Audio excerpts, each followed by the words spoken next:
T155 밀가루를 준비했고요. 그리고 이것은 통밀가루인데 T150 통밀가루로 준비했습니다.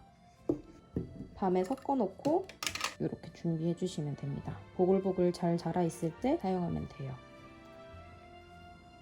물은 약간 뜨뜻미지근하게 준비해 주시는데요. 37도에서 43도 정도로 준비하라고 하는데 넣어봤을 때 살짝 미지근한데 따뜻한 쪽의 미지근의 느낌으로 준비해 주시면 됩니다.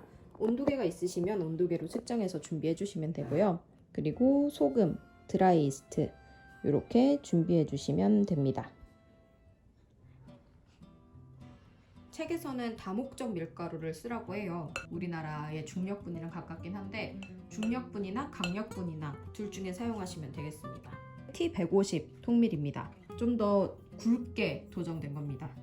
프랑스 빵을 만드니까 프랑스 밀가루로 한번 만들어 보겠습니다. T150 없으시면 통밀가루를 사용하셔도 되는데 지금 제가 쓰는 밀가루보다 물량을 줄이셔야 될 수도 있어요. 이거보다 좀 더 고운 통밀가루인 경우 책에서도 반죽이 너무 질면 덧가루를 추가해라 라고 하고 반죽이 너무 건조하면 물을 추가해라 라고 하니까 여러분의 환경에 맞게 조절하시면 되겠습니다. T55와 같이 섞어주세요.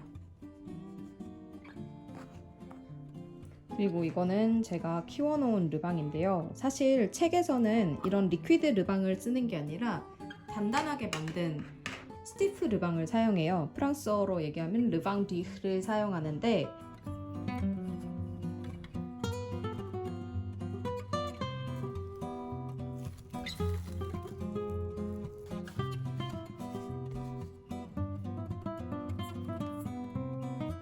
저는 스티프 르방이 아닌 리퀴드 르방으로 만드는 방법을 소개하는 거고요. 통밀과 밀가루를 섞어서 만들어 놓은 르방입니다. 어제 요만했는데 하룻밤 사이에 이만큼 자랐습니다. 이렇게 잘 자라있는 친구를 사용하시면 됩니다. 이스트를 넣어주시고요. 소금도 넣어줍니다.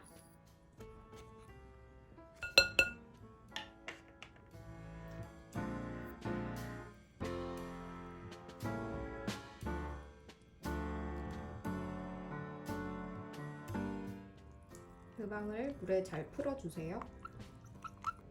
르방 섞은 물을 넣어줍니다. 주걱이나 스푼이나 슬슬 뭉쳐주시고요. 책에서는 10분에서 15분 동안 손반죽하라고 해요. 작업대로 옮겨서 반죽을 해보도록 하겠습니다. 일단 대충 섞어서 한 덩어리가 되도록 만들어주세요. 얼추 한 덩어리가 된 반죽을 작업대로 옮겨주세요. 10분에서 15분 정도 매끈해질 때까지 반죽해줍니다.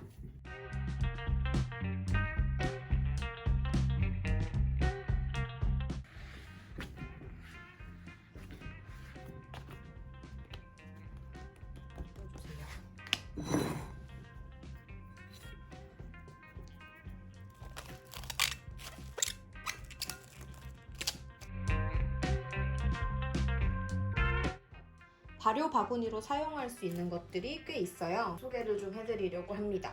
이거는 그냥 일반 바느통이에요. 등나무 바느통으로 되어 있고 라이너나 이런 천을 덮어서 사용하셔도 괜찮습니다. 책에서는 이런 콜랜더를 사용하라고 해요. 그냥 볼을 사용하셔도 좋지만 공기가 통하는 편이 조금 더 나아서 이렇게 구멍이 뚫려 있는 콜랜더를 사용하라고 책에서도 이야기합니다. 요거를 사용하셔도 되고요. 흔하게 구할 수 있는 이 구멍바구니 소쿠리 구멍바구니 요거를 쓰셔도 괜찮습니다. 저는 오늘 이 채반을 이용해서 만들어 볼게요. 채반에 이렇게 천을 덮어주시고 여기에 빵을 넣어서 발효시켜 줄 거예요. 발효 바구니에 밀가루를 엄청 많이 뿌려주라고 합니다. 이 안쪽에만 뿌리는 게 아니라 옆쪽에도 다 뿌리라고 얘기하거든요. 미리 좀 덧가루를 충분히 뿌려서 준비하겠습니다. Very generously 라고 했으니까 심지어 강조도 되어 있었어요. 이탈릭으로. 모든 면에 지금 덧가루가 붙어있도록 잘 뿌려줬습니다. 반죽은 1.5배에서 2배 정도가 되면 된다고 합니다. 이렇게 자국을 남기면서 위로 올라오는 힘이 있으니 된 거라고 생각하고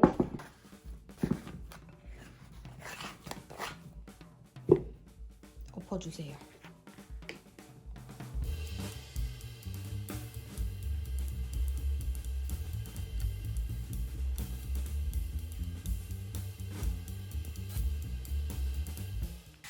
부드럽게 두드려서 펼쳐주고 오른쪽에서 왼쪽으로 빵을 굴리라고 합니다.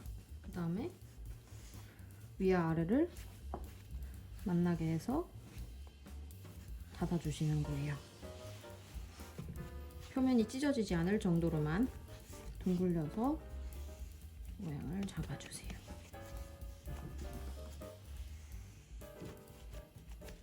이제 이 면이 반죽통 쪽을 향하도록 반죽을 뒤집어서 넣어주시면 됩니다.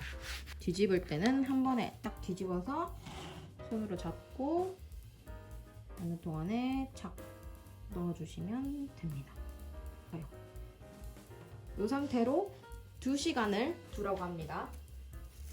마르지 않게 덮어서 2시간 동안 두어 보겠습니다. 1시간 정도가 지났는데요. 날이 더워서 그런지 발효가 빨리 되는 것 같아요. 책에서는 2시간이라고 했지만 빵 상태를 보면서 발효 시간을 조절하셔야 돼요. 이렇게 흔들었을 때 찰랑찰랑거리기도 하고 지금 이렇게 올라오죠, 슬슬. 오븐은 250도가 가능하다면 50도로 준비해 주시고요. 안 된다면 최고 온도 230도나 240도 정도로 예열을 해주시면 되고, 책에서는 더치 오븐이라고 해서 주물 냄비 안에 넣어서 굽는 방법을 소개하고 있어요. 근데 오늘은 오븐팬을 예열해서 써볼게요. 오븐팬을 예열해서 쓴다는 건 이 오븐팬 그 기본으로 오는 오븐팬이 있는데 얘는 좀 단단해요. 낭창낭창하지 않고 단단해서 얘는 한 30분 정도 예열해서 써도 괜찮더라고요. 그러니까 만약에 집에 이렇게 단단한 오븐팬이 있으시다면 이거를 예열해서 사용하셔도 되고, 만약에 없으시다라고 하면 베이킹 스톤이나 그 로찌 팬 같은 것을 쓰시기를 추천드립니다. 전 이걸로 예열을 해줄게요. 지금 예열이 얼추 끝났고요. 또 계속 부풀고 있어서 이제 구워줄 준비를 하겠습니다. 저는 테프론 시트를 쓸 건데요. 유산지 잘라서 준비하셔도 됩니다. 일단 반죽 위에 덧가루 좀 뿌려주시고요. 얘를 이렇게 엎어도 되고요. 이 친구를 이렇게 엎어도 되고, 이 테프론 시트를 반죽 정중앙에 잘 갖다 넣으시고 확 이렇게 뒤집으면 됩니다. 뒤집은 다음에 이거를 싹 들어주시면 됩니다.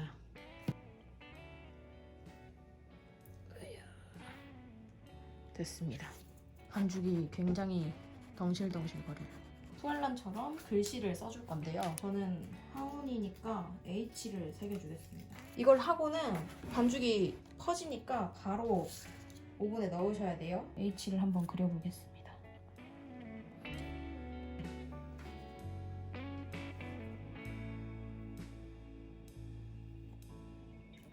H 괜찮은가요?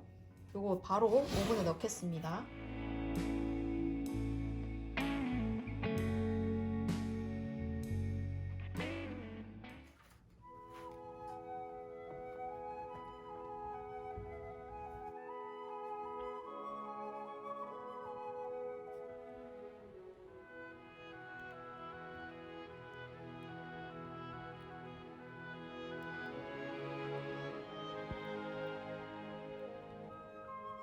네, 다 구워져 나왔습니다. 진짜 푸알란에 장작을 피워서 굽는 오븐이라 되게 까맣고 멋있게 나오는데, 저는 전기 오븐이다 보니까 까맣게 구우려고 하니까 막 표면이 얼룩덜룩 타기 시작하더라고요.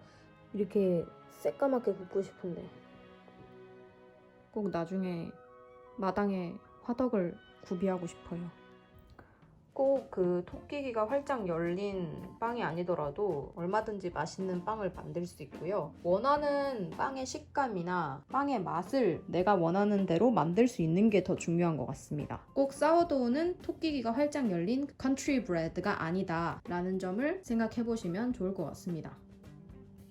원래 사이즈대로 만들면 집에서 오븐으로 만들기에는 너무 크기도 하고 이렇게 작게 구워서 자주 만들어 먹는 게 저는 맛있더라고요. 그리고 오늘 소개해드린 레시피는 책에 나온 레시피와 100% 같진 않아요. 진짜 100% 레시피가 궁금하신 분들은 책을 사서 보시는 게 맞다고 생각을 합니다.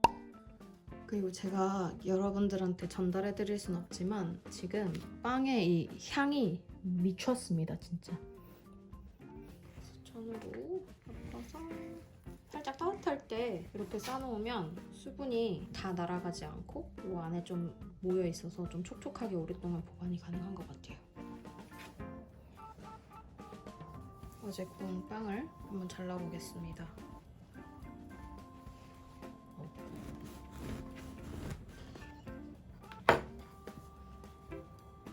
네, 이렇게 생겼습니다. 겉은 단단한데 속은 또 보송보송하고 촉촉하고요.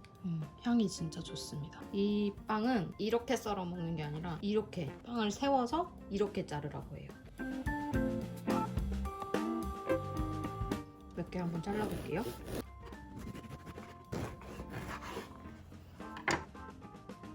네, 포알란 스타일의 사우도우가 완성이 됐습니다. 책이랑 한번 비슷한지 한번 보여드릴게요.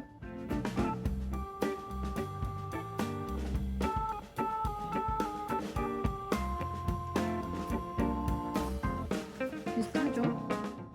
잘 만들어진 것 같습니다.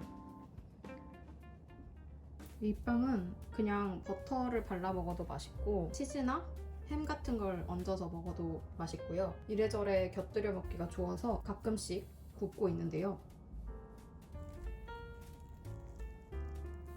덧가루가 너무 많아서 싫다 하시면 자르기 전에 빵 자체를 좀 털어서, 우린 덧가루 많은 빵 익숙하지 않으니까.